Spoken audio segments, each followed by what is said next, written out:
নমস্কার, আপনাদের সবাইকে স্বাগত রিপাবলিক পার্টি অফ ইন্ডিয়ার এই ছোট্ট চ্যানেলে। আমাদের সমস্ত ভাই বোনদের মধ্যে যারা হিন্দু ধর্ম থেকে বিলং করে না, তাদের মধ্যে একটা প্রশ্ন যে আমরা গরুকে মাতা কেন বলি? Why the cow is considered as mother?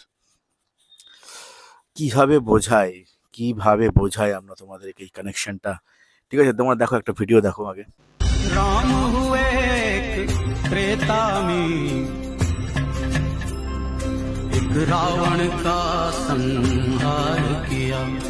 इस युग में 100 रावण, फिर राम ने अवतार लिया। शंखनाद है शत्रु का करे आह्वान, रण क्षेत्र तेरा चाहूं और व्यूह में तू है गिरा बना लाल धरा, तू शौर्य दिखा भेष बदल। যখন বিপদে পড়েছিল ওই লোকটার যখন মোবাইলটা ছিনতাই করা হচ্ছিল, এমনকি গাড়িটা মোটরসাইকেলটা ছিনতাই করা হচ্ছিল, উনি কোমর থেকে তলোয়ার বের করেন। আসে কিন্তু আরো অনেকজন মানুষ ছিল। মানুষ তো পশু পাখির থেকে অনেক বেশি বুদ্ধিমান তারা ছিলেন। কেউ কিন্তু এগিয়ে আসেনি। এগিয়ে আসলো কে? গরুটা। রক্ষা কে করে? মাই তো রক্ষা করে না। বিশ্বাস যদি না হয়, কোনো একটা মায়ের কোল থেকে তার 1 মাস কিংবা 2 মাস কিংবা 1 বছর 2 বছর 10-15 বছরের বাচ্চাকে ক্ষমতা থাকে তো ছিনিয়ে দেখিয়ে দিন, ওই মাটা আপনাকে ছিঁড়ে দিবে। এই যে রুলটা, দ্য লাভ অফ মাদার, এই জিনিসটা কিন্তু অ্যাপ্লাইড হয় পৃথিবীর সমস্ত ক্ষেত্রে। মানে একটা মা তার বাচ্চাকে বাঁচানোর জন্য যে কোনো এক্সটেন্টে যেতে পারে। চিতাবাঘ, কুমির, এনিথিং, পাখি, মানুষ, সবাই। কিন্তু কেউই অন্যের বাচ্চাকে বাঁচানোর জন্য জীবন রিস্ক করে না। কে রিস্ক করছে? একটা গরু।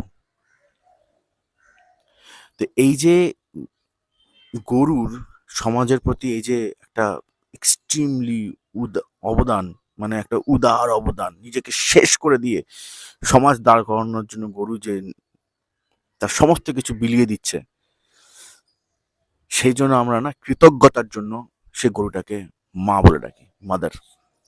কেমন করে? গরুটা যখন জন্ম হচ্ছে, সে গরুটার নিজের অধিকার, নিজের মায়ের দুধ পর্যন্ত খেতে পারে না, সরিয়ে দেওয়া হয়।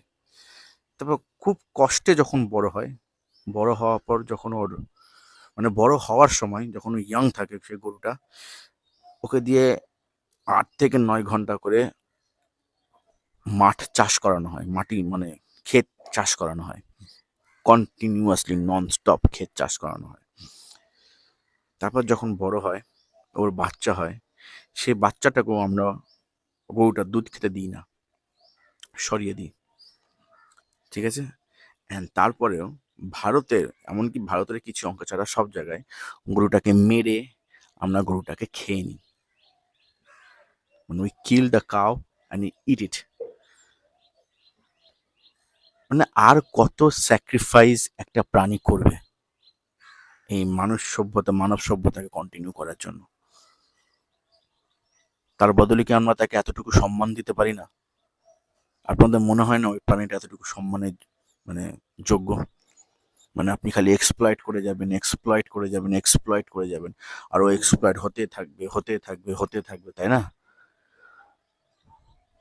তো সেই জন্য আমরা সনাতনীরা এই ব্যাপারটা বুঝেছি। আমরা সনাতনীরা, আমি কেন বলি সনাতন ধর্ম পৃথিবীর শ্রেষ্ঠ ধর্ম?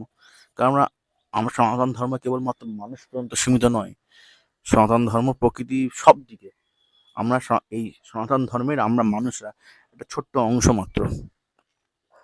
আমরাই সব কিছু নয়। We are not the best one. আমাদের থেকে অনেক বেশি অবদান এই পৃথিবীতে, এই সভ্যতাকে চালানোর জন্য পশু পাখির আছে। কারণ তারা, আমরা যখন কোনো কাজ করি না তার ফলস্বরূপ কিছু পায়, ওরা পায় না। ওরা তার ফলস্বরূপ মৃত্যু পায়। এফস্টিন ফাইলে যখন ওরা মানুষ খাচ্ছিল, তখন আপনাদের ওইরকম হয়ে গেছিল মুখ। আর আপনারা যখন গরুটা খান, তখন আপনাদের খারাপ লাগে না? মনে একটা গরু, ও জন্মাবে, মায়ের দুধ পাবে না, তারপর মাঠে গিয়ে ওকে দিন মান খাটতে হবে, ঠিক মতো খাবারও পাবে না, হাড় ফাড় সব গড়িয়ে যাবে। তারপর সেই গরুটা তার মালিকের প্রতি সহানুভূতিশীল থাকবে। তারপর গরুটা বাচ্চা হবে, তো সেই গরুটা নিজের বাচ্চাকে দুধ খাওয়াতে পারবে না। তারপর একদিন আপনার ইচ্ছা হবে আপনি টাঙিয়ে কেটে খেয়ে নেবেন। আপনার মনে হয় না এটা এক্সট্রিম লেভেলের অন্যায়?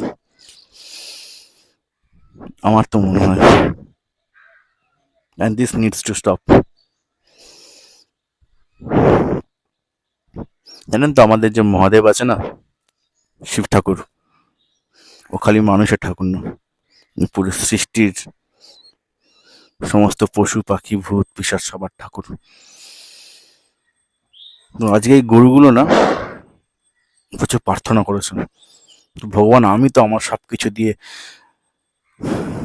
এই সমাজটাকে দাঁড় করাচ্ছি, ভগবান তার প্রতিরূপে ফলস্বরূপে আমি কি পাচ্ছি?